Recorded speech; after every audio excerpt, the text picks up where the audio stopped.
భూపాల్పల్లి నుండి రామప్ప దేవాలయానికి వెళ్తుండగా అదే మార్గంలో గన్పూర్ విలేజ్లో కాకతీయ రాజైన గణపతి దేవుని కాలంలో నిర్మించిన కోటగుళ్ళు ఉంటాయి. గణపేశ్వర ఆలయం అని కూడా పిలుస్తారు.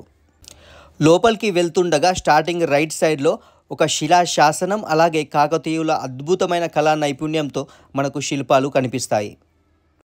ఇక్కడ నుండి ముందుకు వెళ్తే ప్రధాన ఆలయం వెనుకాల ఒక లైన్గా మనకి టెంపుల్స్ కనిపిస్తాయి. చూడడానికైతే ఇవి చాలా బాగున్నాయి, కానీ శిథిలావస్థకైతే చేరుకున్నాయి.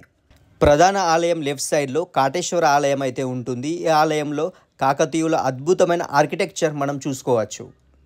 ఇప్పుడు మనం చూస్తున్నది ప్రధాన ఆలయమైన గణపేశ్వర ఆలయం. ఈ ఆలయం అయితే చాలా అద్భుతంగా ఉంటుంది, కానీ పైకప్పు అయితే లేదు.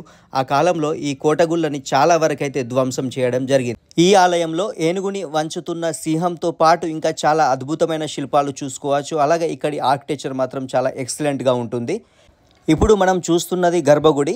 ఈ దేవాలయంలోని శివయ్య భక్తుల నిత్య పూజలు అయితే అందుకుంటున్నాడు. ఇప్పుడు మనం చూస్తున్నది సభా మండపం. ఈ మండపంలో కళా సాహిత్యాలకు సంబంధించిన చాలా కార్యక్రమాలు జరిగేటివని అయితే చెప్తారు. రామప్ప దేవాలయంలో నంది మండపం ఎలా ఉంటుందో ఈ ప్లేస్లో కూడా అలానే ఉండేనట, కానీ దాన్ని అయితే ధ్వంసం చేసేశారు.